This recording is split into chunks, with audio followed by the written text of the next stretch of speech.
Welcome back, and we're going to continue discussing the different types of projectiles that the cannon fired. Number one, the first type was known as case shot or spherical case shot, and what this was, it was a ball, a projectile filled with small lead or iron balls mixed in with sulfur or asphalt, and a time fuse was inserted into the shot to cause it to burst open at a certain time once fired from the gun, hence the name time fuse. The effect was fairly lethal for those within the proximity of the explosion. Spherical projectiles like this one were attached to a wooden cup that you can see on the slide there called a sabot. It was attached to the round by 10 iron strips, and a groove in the base of the sabot allowed the powder bag, which you see there in the white. It was typically made out of muslin or wool, and it contained about a pound of black powder. These grooves on the sabot would allow the powder bag to be tied to it. And this complete round, as you see at the top right there, was called fixed ammunition. But when the powder bag was located separately from the saboted shot, it was called semi-fixed.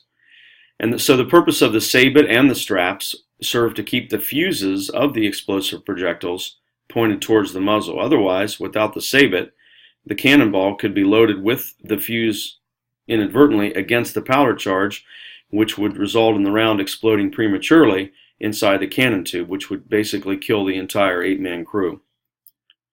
Now, another type of round was called solid shot. This is basically your standard everyday average cannonball. And by the way, they're still finding these in Civil War battlefields back east. Solid shot, round projectiles of solid iron made for smooth bore, not rifled, smooth bore cannons. The weight of the shot, of course, as I mentioned earlier, determined the pounder designation of the gun. Solid shot was designed mainly to smash material objects, but skilled cannon gunners could actually ricochet these cannonballs across open ground against advancing infantry and cavalry, causing very bad effects. Solid shell was another type. It was a hollow iron projectile filled with a black powder bursting charge designed to break into many fragments. A time fuse, you can see the top of the ball there where the time fuse was actually inserted into this wooden plug, inserted into the fuse plug rather, and that was ignited by the flame from the cannon's propelling discharge. Canister shot, known as the unwelcome messenger. Canister shot was basically a big tin can filled with a number of large iron balls packed in sawdust. And the effective canister was like basically a giant shotgun. It was extremely effective against attacking infantry and cavalry up to about 200 yards. Particularly deadly, it created very ghastly wounds, and it was said during Pickett's charge during the Battle of Gettysburg in 1863 that an entire line of attacking Confederate infantry basically disappeared in a pink mist when struck by double canister. A very grisly thing to think about, but true nonetheless. And then grape shot. Grape shot was similar to canister and consisted of a heavy top iron plate and a bottom plate. In between the two plates was arranged 9 iron balls in 3 tiers, each with plates underneath, held together by a nut and bolt with a rope carrying handle. So the entire round was called a strand of grape, and on firing, the balls spread out from the muzzle, giving an effect similar to canister. An artilleryman was issued a large number of tools and implements with which to perform his tasks during the war, and there were things like pointing instruments, loading implements, priming and firing implements, general management implements. Now, shifting away from cannon and artillery, let's talk a little bit about naval warfare. There were a couple innovations that both sides took advantage of when it came to naval warfare.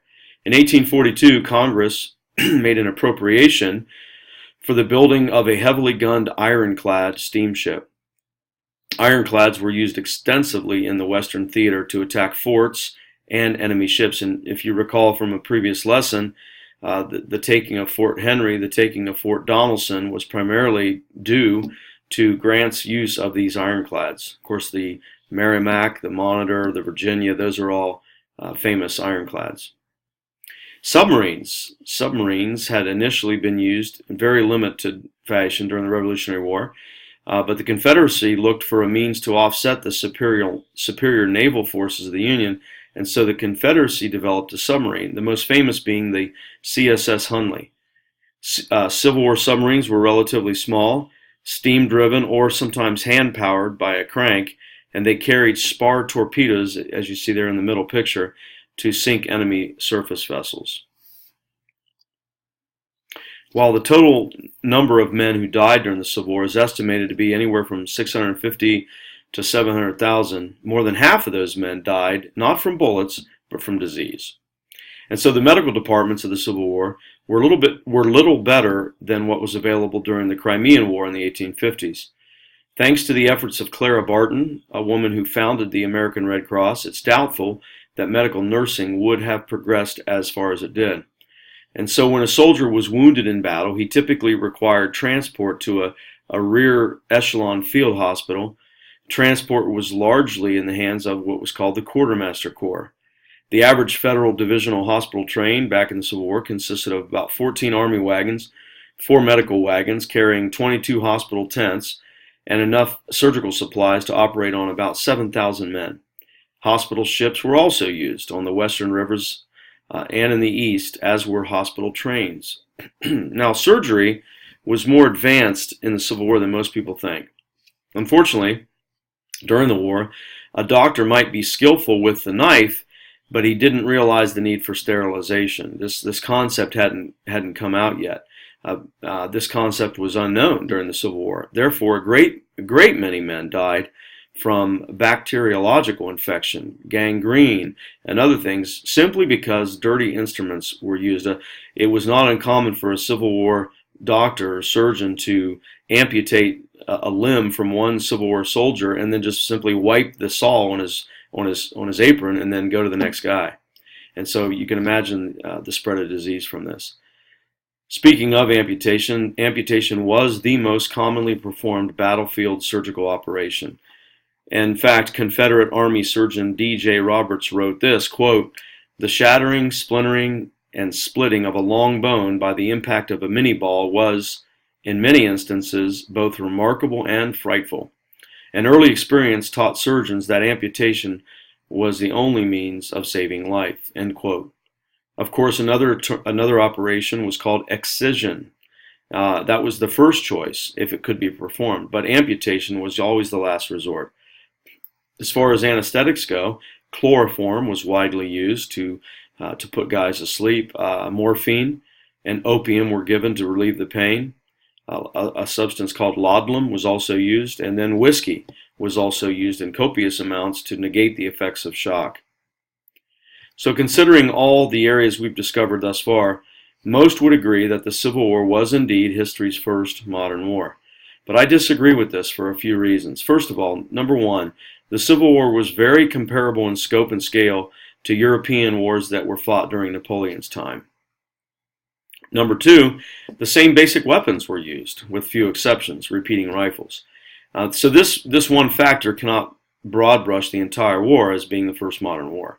And then third, Napoleonic techniques were still applied during the Civil War, with the exception of building fortifications towards the end of the war. The Franco-Prussian War of 1870 deserves the notion that it was the world's first modern war. And during the Franco-Prussian War, we find effective massed shelling at ranges greater than 1,000 yards. We see infantry going to ground many hundreds of yards from their opponents. We also see the first large-scale use of machine guns during the Franco-Prussian War. So in the Franco-Prussian War, the new weapon technologies that had been little more than prototypes during the Civil War finally come into their own and are used in everyday combat. So when placed alongside the First World War, the Franco-Prussian War more resembles the industrialized killing than did the American Civil War. Now, we're going to now turn our attention to what many consider to be the turning point battle, the decisive battle of the American Civil War. And of course, that's the famous Battle of Gettysburg, a battle that's been written about in numerous volumes. It's also been made into several movies, documentaries on Netflix. You can find on Gettysburg, YouTube videos on Gettysburg, and so forth. U.S. Army Major, before we get into this, U.S. Army Major Thomas Goss provides a great definition of what constitutes a decisive or turning point battle. And Goss doesn't believe that Gettysburg was the Civil War's decisive battle. And I would agree with Goss. Gettysburg in itself was not decisive. The Battle of Gettysburg, while certainly not the decisive battle that has been touted, was definitely a Union victory. After the 3-day bloodletting, Southern losses were staggering. General Lee was wrong to expect that a decisive Confederate victory at Gettysburg would have enough effect on Northern policymakers and home front morale to end the war. It just wasn't to be.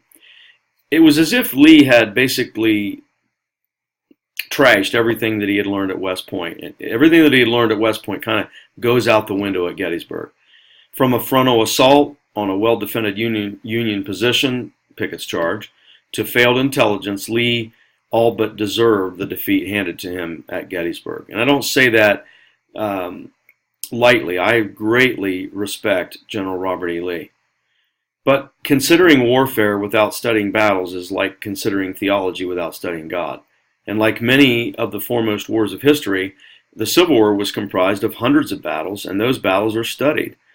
Historians, when they study them, invariably are going to choose a decisive battle, what they consider the turning point. And this is not a new practice. The terms turning point or decisive battle has a well-established place in the military lexicon of military history. And it all goes back to a man by the name of Sir Edward Creasy. You're not going to have to remember this guy's name, but Sir Edward Creasy is arguably responsible for the popularity of the term decisive battle, based on a book that he wrote called The 15 Decisive Battles of the World, From Marathon to Waterloo. Creasy recounted those 15 battles in which, in his opinion, had the most far-reaching effect upon world history. Therefore, he called them decisive. Now, defining any one battle during the Civil War as, the turning point battle or the decisive battle is really challenging. For many historians, the Battle of Gettysburg would likely top their list as the turning point battle of the American Civil War. It may be what you consider the turning point battle. But this is ironic because neither General Lee nor General Meade ever intended to fight at Gettysburg because it held zero strategic value. Nevertheless, before arguing that Gettysburg was the turning point battle of the war, it would behoove us to define what comprises a turning point or decisive battle. Now, in the most widely accepted definition, a battle is decisive or constitutes a turning point if it, number one, achieves operational objectives. I want you to remember that. A battle is decisive. A battle is a turning point if it achieves operational objectives. Now, many of the island hopping campaigns fought by U.S. Marines during the Second World War in the Pacific would meet the aforementioned definition as decisive because they achieved operational objectives. For example, Operation Iceberg, the taking of Okinawa in 1945, permitted the United States to build an airstrip to launch bombing missions against mainland Japan. That was an operationally decisive objective. Number two, a second definition for what makes a battle decisive or a turning point entails the ending of a conflict through the achievement of strategic objectives. The ending of a conflict through the achievement of strategic objectives. So these types of battles often lead to treaties, which temporarily decide political differences. For example, at the Battle of Nördlingen in 1634, that battle resulted in one of the most crushing defeats dealt to the Protestant forces during the 30 Years' War, and that led to the Treaty of Prague a year later. And then the last definition states that only battles that directly end the conflict and result in lasting peace between enemy nations are considered decisive. Now, few battles in history qualify under this last definition. Some could point to the Battle of Stalingrad in 1942 as the turning point for the Wehrmacht during the Second World War because the entire German Sixth Army was annihilated during that battle. However, Germany didn't stop fighting as a result of Stalingrad. They kept fighting until May of 1945. So to judge which definition sets forth the best criteria for the term turning point, we have to decide the degree of decisiveness. We have to resolve that. In other words, A truly decisive battle must decide consequences beyond military issues of tactical importance and operational significance. Therefore, a decisive battle must lead directly to a rapid resolution of contested political issues because battlefield outcomes cause opposing parties to agree upon a decision. While many historians debate Lee's reasons for leading the Army of Northern Virginia into what would culminate at Gettysburg, his goals reveal that he sought a decisive battle that would end the war. And this was part of Lee's West Point upbringing, his fascination with Napoleonic warfare, as mentioned in an earlier module. In fact, Confederate Division Commander Isaac Trimble overheard him say 4 days before Gettysburg, quote, "I shall throw an overwhelming force on the Union, advance, crush it, follow up the success, drive one corps back upon another, and by successive repulses and surprises create a panic and virtually destroy their army. And so then the war will be over, and we shall achieve the recognition of our long-sought independence." Nothing sounds more decisive than that statement from Lee. But neither side achieved a decisive outcome at Gettysburg, and therefore Gettysburg was not the turning point battle of the war. Frankly, General Lee never sought the Union Army's destruction. He sought Union acceptance of Southern demands for independence based upon a loss of Union faith in eventual victory. Lee understood that the presence of Confederate forces in Union Yankee territory might bring about peace overtures from a war-weary North. So in this, Lee greatly errs because the North's warfighting ability warfighting capability was never his objective. Lee pinned his hopes for victory upon destroying the Union's will to wage war rather than destroying their forces on the field. And so this is common throughout military history when one side enjoys a materialistic advantage like the North did. The South was impoverished and did not possess the war-making prowess that the North did. Just like the impoverished North Vietnamese during the Vietnam War, the Viet Cong guerrillas sought victory through eroding America's will to fight the Vietnam War. And in the end, neither the Confederacy nor the North Vietnamese crippled their opponents' military forces. A Confederate victory at Gettysburg would not have ended the Civil War because the Confederacy sought a fundamental change in the balance of power in North America and for the continuance of slavery. So defeating Union forces at Gettysburg would never have made this acceptable to the Northern public. General Lee was not alone in the desire to make Gettysburg a turning point battle. President Lincoln saw Lee's push into Pennsylvania as an opportunity to destroy Lee's forces and consistently urged his commanders to use their superior numbers to overwhelm the Confederates. And while he wasn't a West Point graduate, Lincoln was undoubtedly a disciple of Clausewitz. He agreed with the Prussian theorist that no victory was complete without a pursuit to finish a wounded opponent. However, following the repulse of Pickett's charge on day 3 of the battle, Union forces failed to pounce and pulverize their weakened Confederate foe. Had General Meade ordered fresh troops from the 6th Corps after the weakened rebels, Gettysburg may have indeed been a turning point, but he never did that. Apparently, other high-ranking Federals also embodied Meade's unwillingness to press the advantage. So the months following Gettysburg saw an operational lull, which allowed both sides to kind of recover and refit from the battle. And when the armies returned to the war-ravaged terrain of Northern Virginia, the strategic status quo was reestablished. And so this is evidence that Gettysburg had little effect upon the course of the war. And this is not to say that it was without some tactical and strategic achievement, because it was. For example, General Meade ruined the offensive potential of Lee's army after Gettysburg and convinced Union soldiers and politicians and voters that the North was winning the war.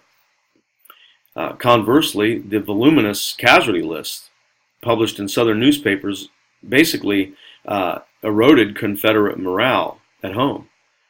To Jomini, a man once considered the founder of modern strategy, Gettysburg may have indeed been the turning point of the war. Jomini stated, quote, "The results of a battle generally depend upon a union of causes which are not always within the scope of the military act, but it is the morale of armies, as well as nations, more than anything else, which makes victories and their results decisive." Based upon the fact that even though Confederate forces were crippled by losses, the Army of Northern Virginia was not a demoralized, defeated army in its heart or mind after Gettysburg. In fact, Southern forces attacked Arkansas the day after the battle. There would be more battles and more bloodshed before Appomattox, and this indicates that a decisive battle cannot be measured simply by the physical damage done to a defeated foe. The claim that Gettysburg was the turning point of the war has to be considered in the light of definition and in the context of Clausewitz and Jomini. Clausewitz wrote, quote, "The greatest strategic skill will be displayed in creating the right place, time, and line of advance and making the fullest use of the results," end quote. So I don't believe this occurred after Gettysburg, and for all that was decided and accomplished there, it fails to earn the label turning point battle. So, shall we examine the details of the war's most famous and written about battle? The great Confederate victory at Chancellorsville earlier that year in May of 1863. Lee's victory at Chancellorsville both embarrassed President Lincoln, and it also cost General Joseph Hooker his job. So in his place, Lincoln appoints General George Gordon Meade to lead the Army of the Potomac. So flush with the victory at Chancellorsville, Lee sees an opportune moment to take the war into the North like he tried to do at Antietam the previous fall. Lee's argument to President Davis was that, quote, "Unless the Army of the Potomac can be drawn out in a position to be assailed, it's only a matter of time before it would renew its advance upon Richmond and force our army back within the entrenchments of that city." On June the 9th, 1863, a review of the Army of Northern Virginia's cavalry near a place called Brandy Station was disrupted by news that Union horsemen had crossed the Rappahannock River. And what followed was the largest cavalry battle of the entire war, the Battle of Brandy Station. Jeb Stuart eventually drove the intruders away, but not without some difficulty. After hearing the news, Lee had what he believed was complete justification for invading the North. Invading Confederates could strip the Yankee countryside of much-needed food, provisions, livestock, and the presence of a rebel army north of the Potomac might increase the calls for peace at any price. Move northward enough, Lee thought, and several cities might be alarmed. Perhaps one could strike at the rail lines and coal fields in Pennsylvania. So these were all reasons that Lee chose to invade the North. Now, the Battle of Brandy Station convinced the Union that Lee was on the move. On June the 22nd, 1863, Lee sent his famous cavalry commander, Jeb Stuart, off on a raid with the mission of gathering supplies and shielding General Ewell's right flank as it entered Pennsylvania. The next day, he added to this initial directive by telling Stuart he could sweep all the way around the Army of the Potomac and rejoin Ewell. No sooner had Meade taken over the Army of the Potomac than he began to make plans for a defensive line in northern Maryland along Pipe Creek, just south of the Maryland and the Pennsylvania state line. Upon learning the Army of the Potomac had crossed its namesake river and was under a new commander, General Lee directed General Ewell to abandon the effort to take Harrisburg and instead move southwest toward the road junctions at Cashtown and Gettysburg in the southern part of the state of Pennsylvania. Delayed in returning to Lee, Stuart was unable to report on Union positions, and although Lee had some cavalry available, he didn't use it to his advantage in discerning Meade's location like he could have done. And so it would be left to the infantry to be the eyes and the ears for General Lee, a job that should have been Stuart's. In turn, Meade had his cavalry out in front, with 2 brigades of John Buford's division entering Gettysburg, a crossroads town with 7 roads leading into it. And on June the 29th, before fanning out north and west of town, John Reynolds with his 1st Corps was just a day's march away. So, on the morning of July the 1st, lead elements of a Confederate division under General Henry Heth made contact with one of General John Buford's Union cavalry brigades west of Gettysburg. At about the same time, Confederate General Ewell's lead elements made contact with Union cavalry north of town. Dismounted Union cavalry forced the Confederate infantry to deploy in line of battle. Then, as the Confederates advanced, General Buford's cavalrymen gave way to Reynolds' arriving infantry and allowed them to take on the fight. And so within hours, Heth was in combat against the Union First Corps. To the west, A.P. Hill's Confederate Third Corps joined Heth in battling the Union First Corps. The Confederates were able to bring more men to bear on the Union defenders, who were awkwardly deployed, and by mid-afternoon, the Union line begins to give way. And so retreating Yankees made their way through the town streets and alleys of Gettysburg, taking up a position just south of Gettysburg on a hill where the locals buried their dead, called Cemetery Hill. So Lee sent orders to Ewell to assault Cemetery Hill, quote, if practicable. Those words go down in history. Lee sends General Ewell orders and says, look, attack Cemetery Hill if practicable. In other words, if you think it's practical to do it, and cautioned him against bringing on a general engagement. And so this nebulous order from Lee causes a question in Ewell's mind. How was he to mount such an attack without bringing on a general engagement? So as Ewell decides what to do, he spies another wooded hill just east of Cemetery Hill called Culp's Hill, and decides that it presents a more promising target. So by the time Ewell's trailing division arrived, he learned that Union forces had already reached Culp's Hill. And so in the face of evidence of an enemy force position on good ground being reinforced, Ewell decides that, hey, you know what, it's not practicable for me to launch a final assault. And so since that event in history, much has been made of Ewell's failure to launch an attack because he didn't view it as practicable according to Lee's uncertain order. Perhaps Lee should have directed him to attack on all counts. Had he done it, the Confederacy may have won the Battle of Gettysburg. We'll never know. So as Ewell waited, several more Union corps arrived during the night, and those who were not already stationed on Cemetery and Culp's Hill stretched south from Cemetery Hill along a ridge toward two hills south of town, now known as Little and Big Round Top. And if you were to tour the Gettysburg battlefield, this is exactly what it looks like. Little and Big Round Top. You're standing here on Little Round Top, looking out over, and you can see Seminary Ridge there in the distance. The second day of the battle, July the 2nd, Lee ordered General Longstreet to attack the Union flanks from the southern end of Seminary Ridge. Unfortunately for Lee, Longstreet was very slow in acting and delayed his attack until 4:30 p.m. that second day. Once he did attack, some of the fiercest fighting of the three-day battle took place in places called the Wheat Field, the Peach Orchard, or the Devil's Den. General Joshua Chamberlain, a college professor from Maine, rallied his men to reinforce Big Round Top, which prevented Lee's troops from taking it that day. By the end of day 2, Lee was unaware he was outnumbered by 20,000 troops, and although he had lost fewer men than the Union did that day, the Union could make up the losses where the Confederacy could not. And that brings us to the third day of the battle, day 3. On day 3, Lee decides to hit the Union center with everything he's got, and he devises a threefold plan to launch this massive cannon barrage at the Union center on Cemetery Ridge, followed up by a mass infantry charge by fresh troops while the Confederate cavalry hit the rear of the Union. So at 1 p.m., the largest artillery barrage ever executed on this continent commenced. Union artillery answered Lee's barrage with about 80 cannons of their own, but after an hour they began to withdraw to conserve ammunition. And Lee mistakes this move for some sort of a retreat, and thinking that the Union center is weaker than it was, decides to launch a frontal infantry assault, which is not a good idea.